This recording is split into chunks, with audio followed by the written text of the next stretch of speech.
Cina yang sekarang ini, komunisnya ini, dia hanya membiayai cukong-cukong yang ada di Indonesia, orang-orang kaya di Indonesia, untuk semakin menguasai Indonesia. Oligarki. Oligarki. Oh, dia nggak oke. pernah bersekutu dengan koperasi. Oh. Misalkan, kalau dia bersekutu sama koperasi, kita senang juga dong. Wah, misalkan Membangkitkan. membangkitkan rakyat yang luas gitu loh. UMKM dan lain, nggak ada. Cina ini nggak peduli, rakyat Indonesia mati nggak peduli. Dan karena dia ini di seluruh dunia, dia memang terkenal dengan debt trap, memperangkap orang dengan utang.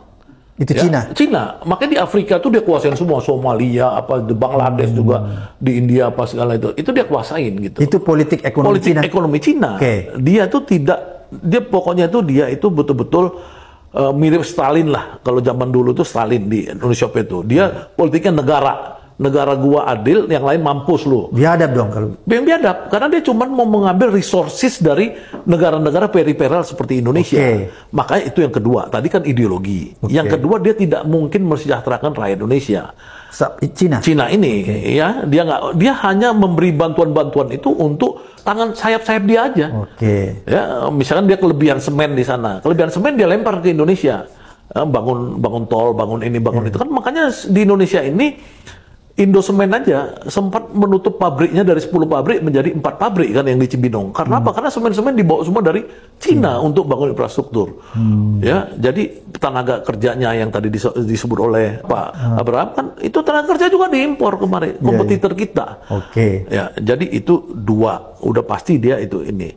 Ketiga, kalau Cina ini makin kuasa di sini, dia pasti anti demokrasi dan HAM. Itu pasti ya? Pasti pemimpinnya itu, siapapun pemimpin yang dia berkolaborasi dengan Cina, pasti nangkapin orang-orang kayak saya. Saya pasti sering masuk penjara. Seperti Bu Saganda kan sudah rasakan baru-baru? Udah rasakan. Makanya saya nggak mau kalau kita ini berkiblat ke Cina tuh, saya takutnya itu. Harusnya para aktivis ini ngeh ya, waspada. Iya, saya pikir kan itu yang aktivis yang ideal kan tetap waspada. Yang pragmatis ya silakan bersekutu dengan itu kan kita nggak tahu. Tapi kalau saya kan ditanya saya misalkan, ya saya tahu bahwa ini demokrasi akan mati. Sekarangnya udah mati, apalagi kalau berlanjut nih.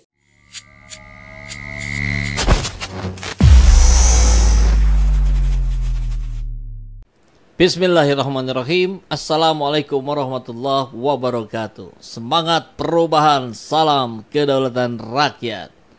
Sahabat SC, baru tadi siang saya menginformasikan tentang kenaikan BPPN menjadi 12% ya, tahun depan.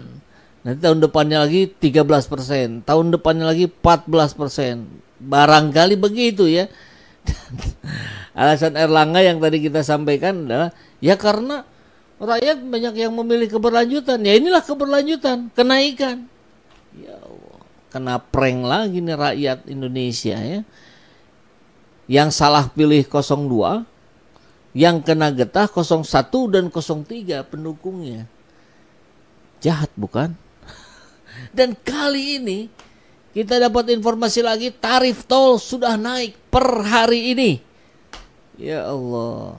Barangkali besok TDL, tarif dasar listrik. Besoknya lagi Pertalite. Besoknya lagi minyak tanah. Atau minyak tanah sudah kali ya. Yang lucu beras itu naiknya melambung. Kata Pak Jokowi sudah turun. Iya, naiknya 5-6 ribu, turunnya 1.000. Itu apa bukan ngeprank itu namanya. Dan sekarang kita lihat ada rakyat ngamuk, tarif tol naik. Jokowi malah dikabarkan mau jadi ketum Golkar. Aduh, setelah PSI berhasil dikooptasi, barangkali begitu ya. Sekarang Golkar mau dikooptasi oleh dinasti Jokowi. Harusnya Gibran ini ya masuk partai yang lain lagi kan, Kaisang PSI ya. Kemudian Jokowi Golkar, Gibran apa ya, cocoknya apa Gibran ya? PBB enggak lah, Gelora ya boleh lah ya. Biar ada giroh lagi itu ya. Fahri Hamzah dan Anies Mata dan kawan-kawan. Anies Mata, Masya Allah, dulu saya sangat respect, sangat menghormati beliau ya, tapi kok sekarang itu namanya manusia ya, begitu kali. Nah, sekarang kita lihat kabar rakyat yang ngamuk ketika tarif tol naik, netizen ya. Kita lihat. Nah, ini yang tadi siang nih, ini yang tadi siang. PPN bakal naik lagi jadi 12% pada 2025. Alasannya karena keputusan masyarakat yang memilih pemerintahan baru dengan program keberlanjutan Presiden Jokowi. Artinya ya ikut naik dong. Yang lucu apa? Ini nggak dikomongin di masa kampanye. Kenapa? Karena jadi aib kayaknya ya. Aibnya ditutupi, kan aib itu memang harus ditutupi. Ini jadi aib jadi ditutupi. Makan gratis yang dikemukakan sama susu gratis. Yang begini-begini enggak ya. Nah, sekarang netizen sampai ngamuk tarif tol Cikampek dan MBZ naik mulai hari ini. PT Jasa Marga Trans Jawa Tol selaku pengelola jalan tol Jakarta Cikampek dan PT Jasa Marga Jalan Layang Cikampek JJC pengelola jalan layang Muhammad bin Zaid MBZ bakal menaikkan tarif kedua tol tersebut mulai hari ini. Berarti bukan bakal lagi, sudah ya, Sabtu 9 Maret. Ya aduh, makin berat kalau saya ke Jakarta ini. Kebijakan dua anak perusahaan Jasa Marga itu sontak membuat netizen murka. Kebayangkan murka itu, wah itu levelnya sudah level kemarahan luar biasa itu. Banyak yang menyayangkan kenaikan harga itu tidak dibarengi dengan kualitas jalan yang ada. Mungkin apa ini kan BUMN ya. Jasa Marga kan salah satu BUMN. Barangkali ini saatnya Erick Thohir mengumpulkan ini kan modal udah keluar banyak kemarin ya. Kesedot untuk kampanye mungkin ya. Sekarang harus balik modal. Yang jadi korban siapa? Ya rakyat lagi. Rakyat selalu yang jadi korban. Ini siapa lagi kalau bukan rakyat? Aduh. Kalau dilihat kualitas jalan tolnya rasa-rasanya belum pantas ada kenaikan tarif. Nah, ini sih bukan level murka ini ya. Masih level ngeluh. Harusnya kenaikan tarif juga diikuti kenaikan kualitas jalan tol. Ujar tulis Abah Online, Oni. Tidak sedikit yang menilai operator tidak malu-malu lagi dalam menaikkan tarif, terutama jika melihat kualitas yang ada. Gak punya malu naik-naikin, kualitas dulu tingkatin, baru naikin. Nah, tapi kan yang namanya tol, lu ngeluh. Ya lu gak usah lewat tol, lewat jalur yang non tol. Gitu kali ya. Penguasa mah bebas lah ya. Minimal kalau mau naikin tarif tol jangan bolong sama lampunya diperhatiin. Perubahan tarif ini mengundang protes karena tarif yang ada saat ini dirasa kurang adil atau mungkin bahkan sangat tidak adil sekali dan membuat masyarakat merasakan kenaikan tarif secara signifikan. Ini informasinya ya. Kami yang tinggal di Cikarang, dulu tol Cikarang Cikampek itu 7.000. 2021 eranya Jokowi berarti ya.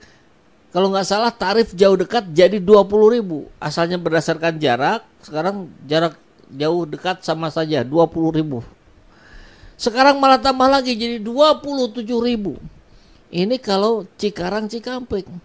Bagaimana kebayang saya yang dari Bandung ini di Jakarta nyaris seminggu sekali bolak-balik. Kenaikannya pasti lebih dari 7.000 ya. Allahu Akbar.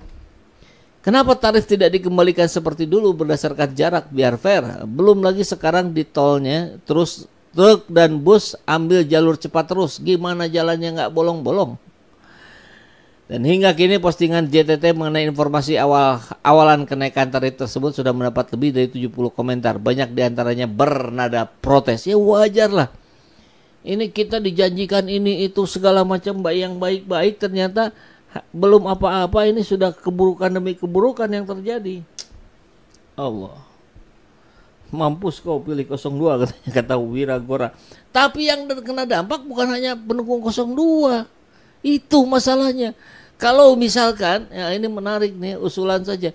Tolonglah ya kenaikan tarif dasar listrik, Pertalite, tarif tol, beras, minyak, sembako yang lain-lainnya diususkan untuk pemilih 02 sajalah. Kan mereka yang milih keberlanjutan. Kami sih pilih perubahan. Perubahan yang tidak naik-naik terus tarif dasar listriknya. Perubahan yang tidak naik-naik terus tarif tolnya. Sembakonya. Jadi kalau mau fair naikinnya yang pendukung buat pendukung 02 aja lah.